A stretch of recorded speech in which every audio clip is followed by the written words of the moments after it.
Hey there, Prof T here. Today we're going to talk about writing with AI. In a previous video, we talked about how LLMs work, that they basically take their training data, uh, as well as the context you provide, the user's prompt, that they combine that, they assess that information to create a probability distribution, their best guesses of what the next likely word would be, what the next likely word would be to answer your question or deliver the output you're looking for. They use their temperature settings, basically how much randomness is programmed into them, more random or less random based on higher or lower temperature. And then they create the final output, hopefully answering the question that you asked. Uh, as we discussed in the last video, they don't think, they don't reason, they guess, and they're great guessers based on the mountains of math that are programmed into them, but they're not thinking. They are guessing word by word, token by token, what the next likely word would be to address the context you've provided. In a previous video, just the last video we posted actually, we talked a little bit about how to improve your writing. That first you write and then you refine. Refine is a process of continuous improvement for clarity and quality. That includes both proofreading as well as getting feedback.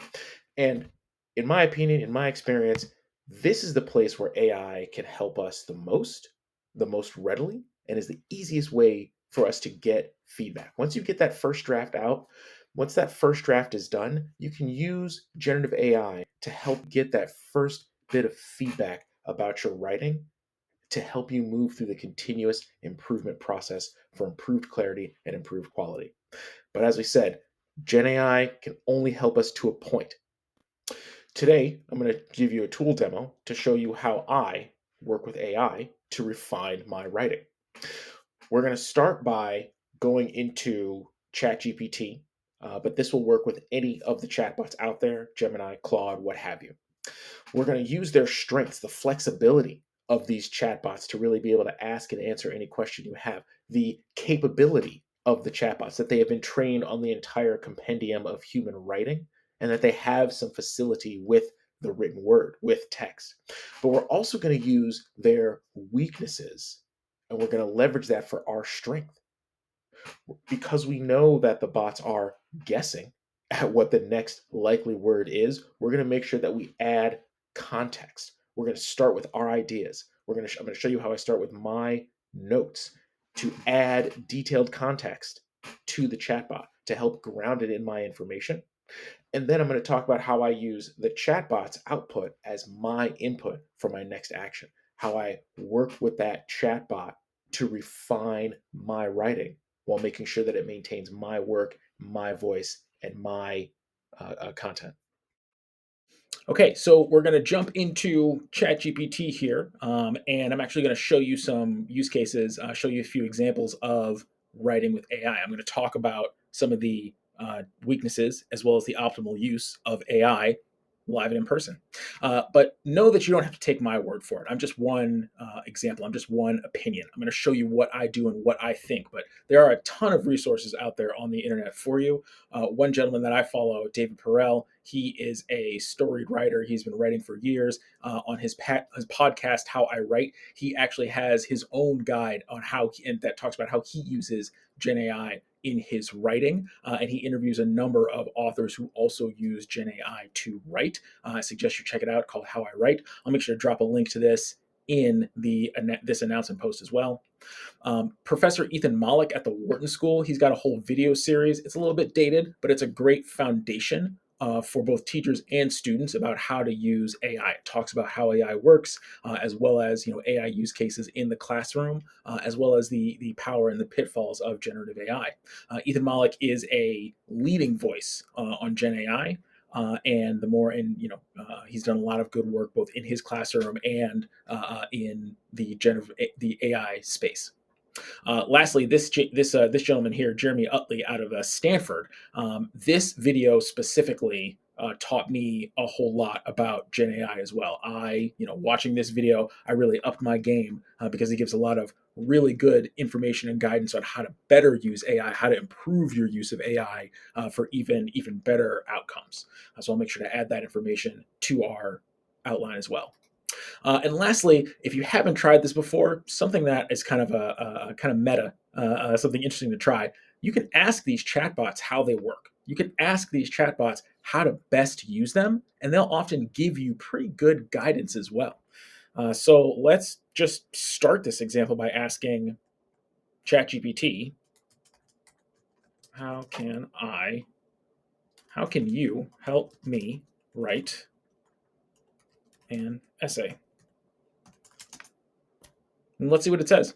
This may be hard for you to read, and while again, AI doesn't think, it doesn't know, it's guessing at the average of what you may want. I encourage you to try the same example. You could even try it along with me on this video if you want. I'll just read off a couple of things from you. I can help you write an essay at any stage of the process, from brainstorming ideas to polishing the final draft. And then it goes through some bullet points around brainstorming and topic development, essay planning and structure, drafting and writing. Write sections or full drafts with input and guidance. Adjust the writing style to match your needs. Make sure your tone and language suit your audience or assignment. Revising and editing, improving clarity, coherence, and argument strength, fixing grammar, punctuation, and word choice, offering feedback on how to make your essay more engaging or analytical. These are the same tips, the same tactics that I would recommend you use for AI as well, using it to give you information, feedback to help you assess and clarify your writing, but not using it as the final output. Research and citation help. Suggest reliable resources, formatting citations and biographies, explaining how to integrate quotes effectively.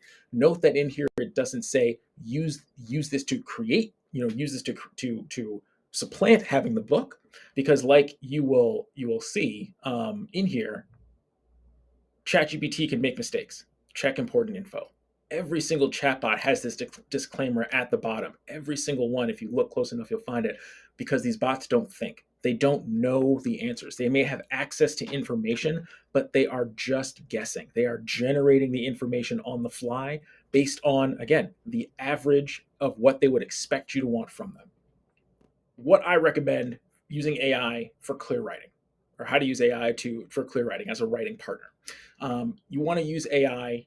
You want to pick your Gen AI tool, ChatGPT, Gemini, Claude. Any of them will do the same thing. These chatbots, these text bots, all essentially work in the same way. We're using ChatGPT today, and that's fine. All of them, you can use any one that you want. And then again, the strength here is the flexibility and the capability. They were built to use natural language, and you can use them in very flexible ways. You can essentially have a conversation with this chatbot. You don't have to prompt it and get an answer. You can actually converse with it, discuss with it, and ask it questions at any point in time about things you do understand, don't understand, go down any tangents you want. They often call that chain of thought reasoning or chain of thought prompting, because you are asking questions, getting answers, and then chaining those answers to get a better and better input. I'm going to show you a little bit about how that works. But again, the warning here is, the weakness here is that the output from the chatbot is going to be average. It's going to be flat. It's going to be boring.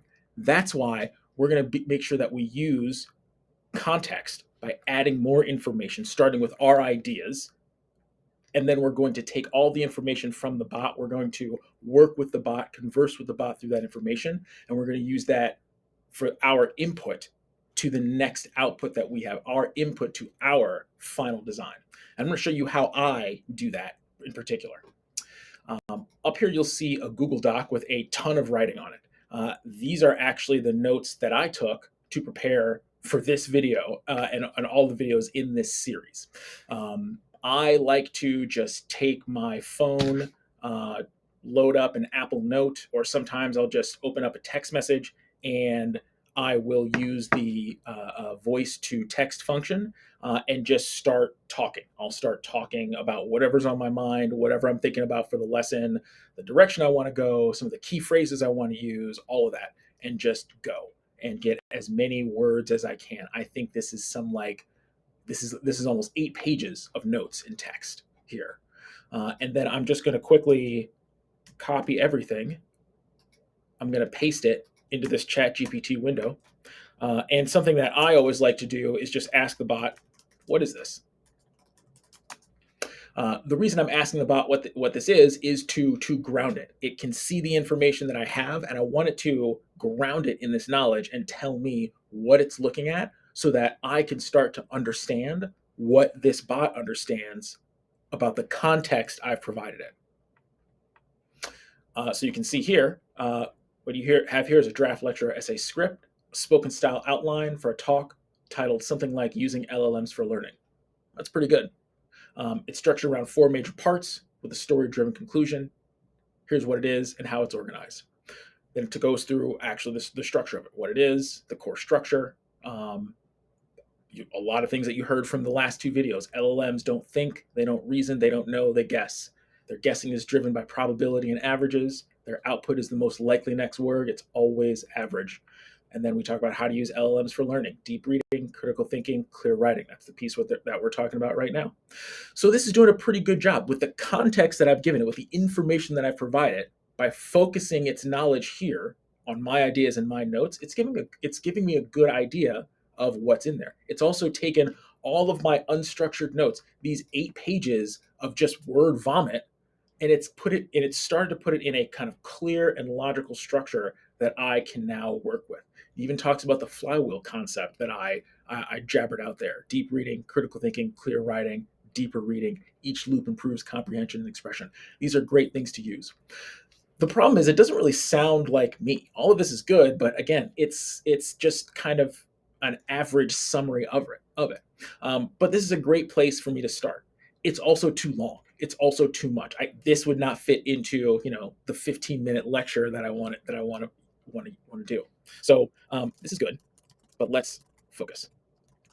I want to talk about writing with AI. So as you can see here, I'm just having a conversation with it. There's no prompt, no guidance, no prompt structure. A lot of the early iterations of this technology, you needed to use some very clear and specific structured prompts in order to get the best output. And a lot of that guidance still works. I'm not going to say that we could walk through giving it a persona and making sure it has a clear and structured guidance on what we want the output to look like. All of those things will enhance your work. We're at the point with this technology where you can really just have a conversation with these bots. You can really just ask it questions in natural language and it'll work. But as you can see, it's helping me say, here's how we can focus the piece around that idea, writing with AI. Core argument: AI can't write for you, but it can help you become a clearer, deeper, faster writer. Because it guesses, you must think. Because it's average, you must be specific. Writing with AI isn't about automation, it's about amplification. That's actually a great summary, again, but it doesn't sound like me. That being said, I can use this information now to help me as my input, right? The trap: AI can write, but it can't say anything. LLMs don't think, they predict. Writing will always sound average, safe, flat. It's even pulling some of the words, some of the phrases that I used from my notes and regurgitating it back to me. This is good. This is what I would say is a great use of AI. It's helping me go from all of those unstructured stream of consciousness notes to something that's more clear, more organized, something that's giving me good ideas on how to think about more clearly about what I wrote.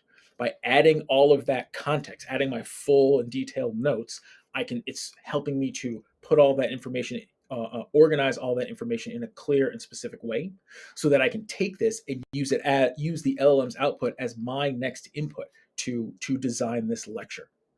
And this is exactly what I did. I started with that stream of consciousness that you saw. I put it into a chatbot, and I started asking it questions about how to improve it, how to organize it, how to deliver it correctly. Let's do one more question here, and let's just say, question that I always like to ask whenever I'm thinking through things. This is a question that I ask for critical thinking. What am I missing? What is something important that I have not touched on related to writing with AI? Again, I'm running this live, so you and I are both going to be surprised by what it says. Here's what you haven't touched yet. and why each one matters if you want to make this piece complete and original. Well, this is good. You've said AI is average, but you haven't explicitly asked, what does it mean for my voice when I let AI write with me? This is the heart of it. AI will mirror your phrasing, your tone, your rhythm, but it can also blur your fingerprint. There's a difference between using AI to clarify your ideas and letting AI homogenize your style. That's interesting. Writing with AI means protecting your voice, not perfecting it away. The goal isn't to sound flawless, it's to sound like yourself but sharper. That's actually a really really good insight and something that I have tried to say, and I haven't said it as eloquently. When you're writing, when AI is writing for you, it's average, it's flat, it's boring. It's perfecting it away because it's grammatically correct. It uses really sharp and clear phrases, but it doesn't sound like you. It sounds like a robot. This is even AI is pointing to the problem that it sees in itself, in that if you rely on AI to do the writing for you, it's going to lose its voice, or it's going to lose your voice. And like I said, this is live. I didn't prompt it to say this. I just asked the question, what am I missing? And it's coming up with this insight. I like this one about the thinking debt outsourcing cognition. Basically, when you let it do the work for you, that's actually writing is how we discover how we think. If AI takes over that process, we may end up with better sentences but worse ideas. I think that's really great and something that you've probably heard before as well. And then the ethics of attribution. We've talked about this also, making sure that you cite your sources, because hey, this is a great way to say it. This isn't just compliance; it's intellectual honesty. I really like that. Okay, we just talked about how to use Gen AI as a writing partner, how to help you with your writing. I'm going to go through an example of how not to use Gen AI. Again, because the tool doesn't know, because it doesn't think, because it doesn't actually have answers, because it doesn't have access to the information that you have, it's not going to give you accurate information if you just give it a topic and ask it to go write for you. If you were to say, as an example of what not to do, copy and paste the discussion prompt into Gen AI and say, write 300 words on this topic. Copy paste, it'll start writing. It'll give you 300 words on the course prompt, but it's not going to, and it, it'll be okay. That looks like it's about 300 words. That's probably over 300 words. We'll put it into a text editor and double check it, but it's not going to be accurate. Again, right down here, ChatGPT can make mistakes, and I can already catch one. Xena Hits essay, The Use of Time. That's not the name of Xena Hits essay. Um, Yeah, it doesn't, and it doesn't list any other essay. It doesn't have any in-text citations in here to reference the concepts that are in there. Like we learned, like we see in the writing guidance, like you've learned in your writing in school, as you paraphrase or summarize ideas that are not your own, ideas that come from the text, you need to make sure to cite them, and there's no citations here. So let's just ask, add in text MLA citations with page numbers for Heinz essay.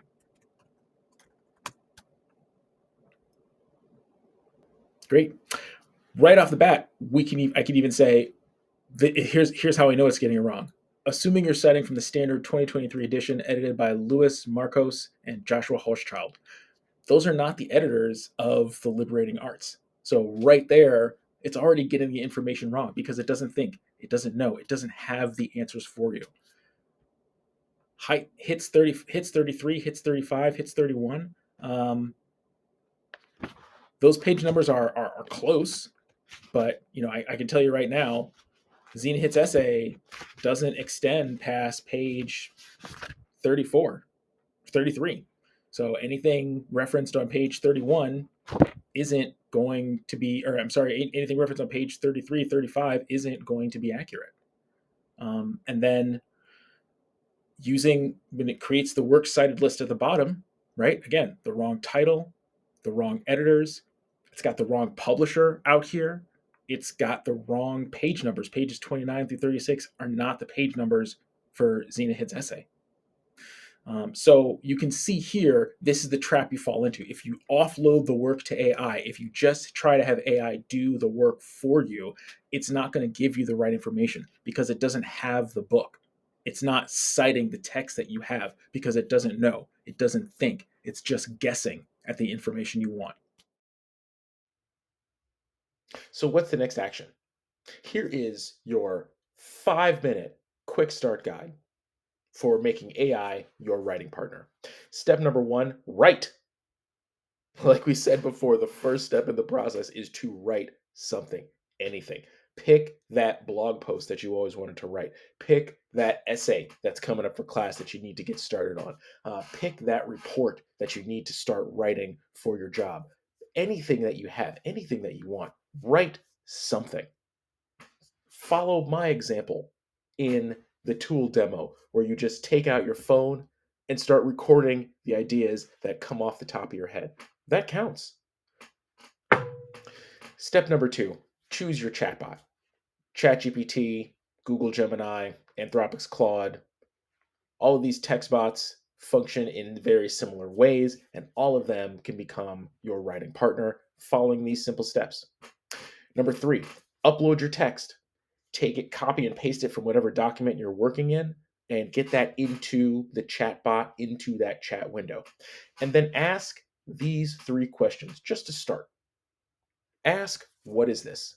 To help ground the chatbot in your writing, in your ideas, and help it give you a sense of initially what it's seeing, what it's understanding.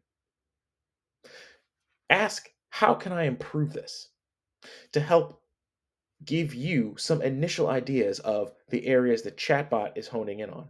Maybe there are things that you know are areas of improvement for your writing. Maybe they're things that you didn't know. Read that feedback as it comes through and start to think about what is important to you, what you want to change, and how you can use the output from the chatbot for your next input, for your next draft.